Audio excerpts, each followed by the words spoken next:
Good morning, students. Welcome back to the chemistry class. So this is the second revision class of chapter 6, that is chemical reactions. In last class we have seen about the chemical reactions, that how we are going to define chemical reactions. Then we have seen change in energy in a reaction, then why a change in energy takes place in a reaction, okay? And then we have seen some of the examples of the exothermic reactions, okay? And then lastly we have seen examples of endothermic reaction, okay? Endothermic physical process also we have seen, and then some common observation, okay? So let's start today the types of chemical reaction. So very first type we have seen is about combination reaction. So how we are going to define combination reaction? In combination reaction, and combination reaction is also known as synthesis, okay? Two or more reactants add up to form a product. So this is what happens in a combination reaction. So the simplest example of combination reaction is burning. So any element when burns in the presence of oxygen forms a product over here, as you see in these example. Then rusting, okay? So iron in the presence of oxygen and moisture forms rust. So this is also a combination reaction because two or more reactants, more than two reactants are being added. Here also two reactants are being added to form one product, okay? Then the combination of elements with chlorine. So these are some of the elements which when combined with the chlorine forms chloride, okay? So here also two reactants are being added to form one product. Similarly, combination of iron with sulfur. So here also two of the elements are being added to form one product. Then here the combination of oxide with water. Here two compounds are being added to form one product, okay? So all these examples we have seen during our regular classes, okay?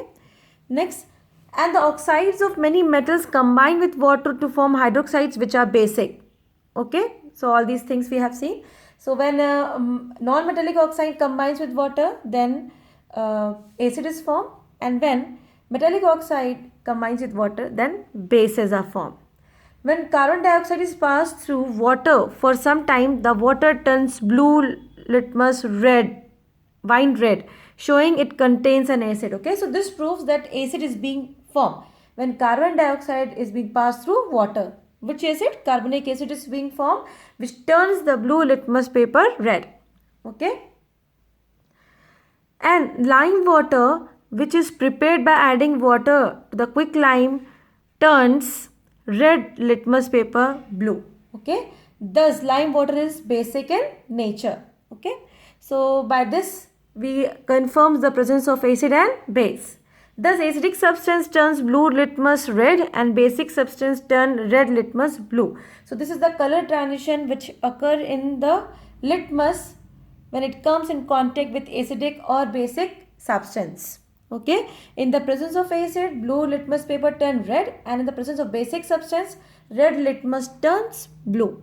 So these are the important points to be remembered. Then next type of reaction we have seen is decomposition reaction. In a decomposition reaction, one substance breaks down into two or more simpler substances. So this is what happens in a decomposition reaction, okay? So very first example we have seen of decomposition reaction is decomposition of water on electrolysis.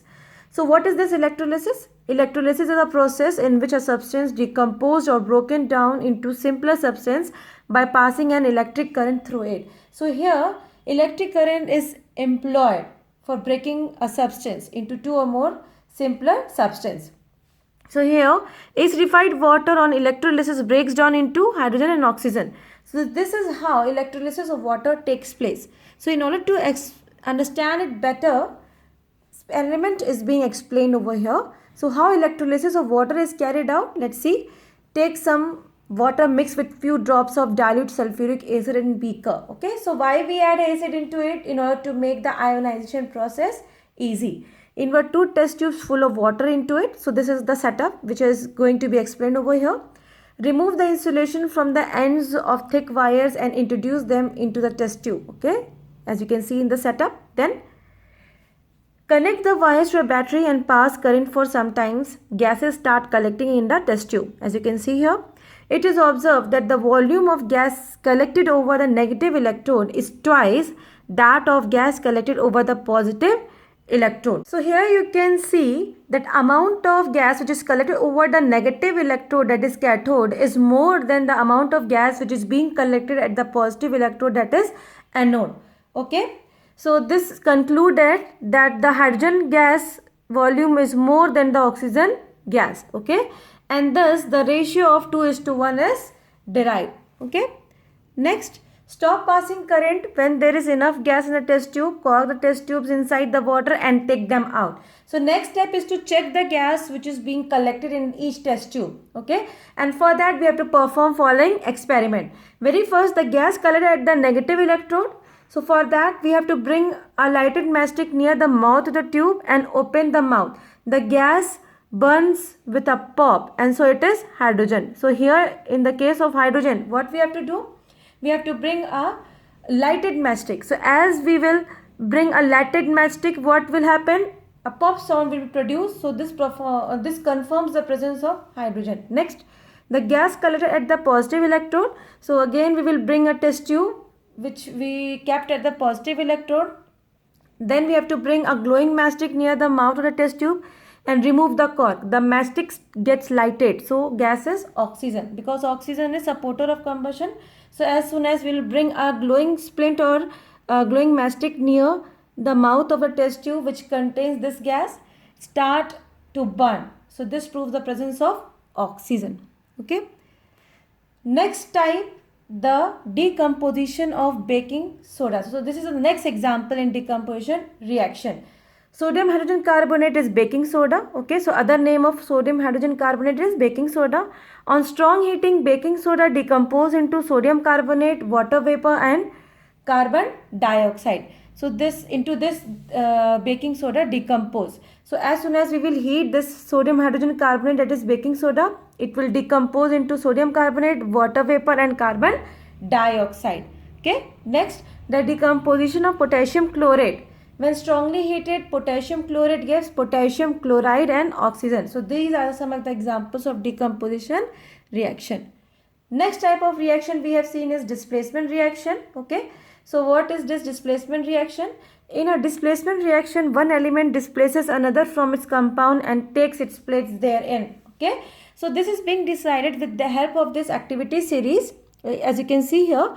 So displacement reaction are best studied using the activity series.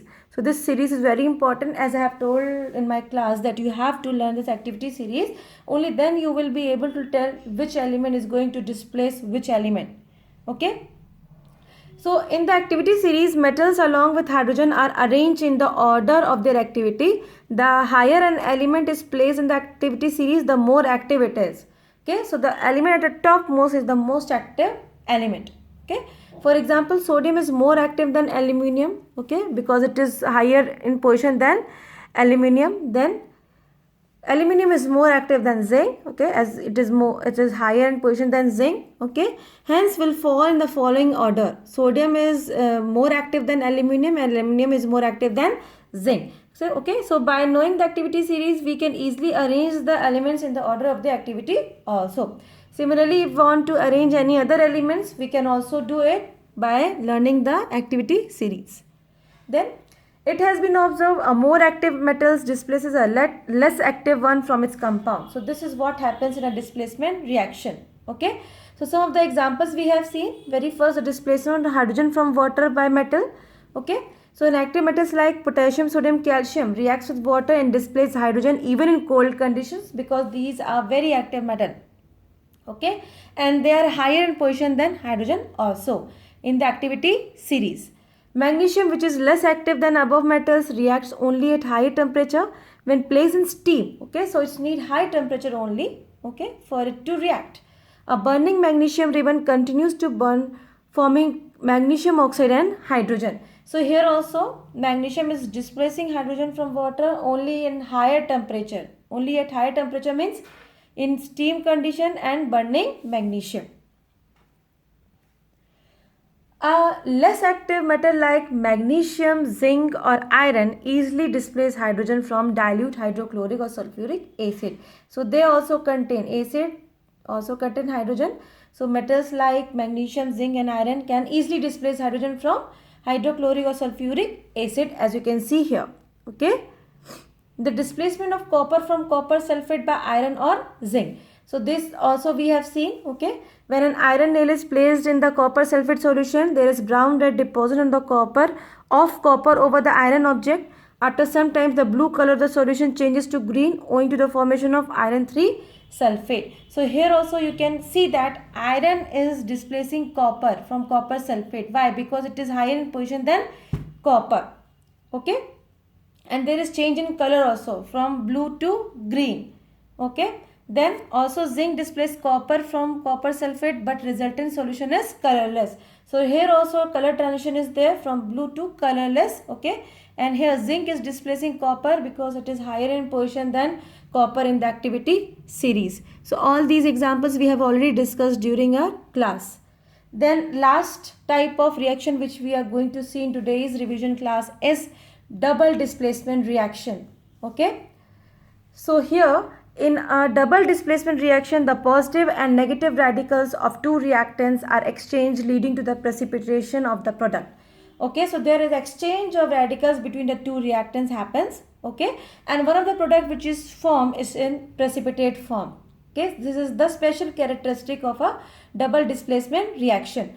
Double displacement reactions are very fast and precipitate is formed as soon as the reactants come in the contact. Okay, so these reactions are very fast. They occur as soon as the reactants come into the contact, and precipitate formation takes place soon. The reaction between silver nitrate and sodium chloride. So these are the aqueous solution. Okay, colorless aqueous solution. So as soon as these reactants will be mixed, you will see the white precipitate form. Okay, the white precipitate is of silver chloride. In the case of silver nitrate solution and sodium chloride solution, when they are mixed, then silver chloride solid is formed, which is precipitate. Next reaction we have seen about the barium chloride aqueous solution and sodium sulfate solution. So both are colorless, but when they are mixed together, precipitate of barium sulfate is formed. Okay, so I think that this is clear. We have discussed all the examples very clearly during our lecture time. So if any doubt is there, you can refer the lecture. So that's all for today's revision class, students. Thank you.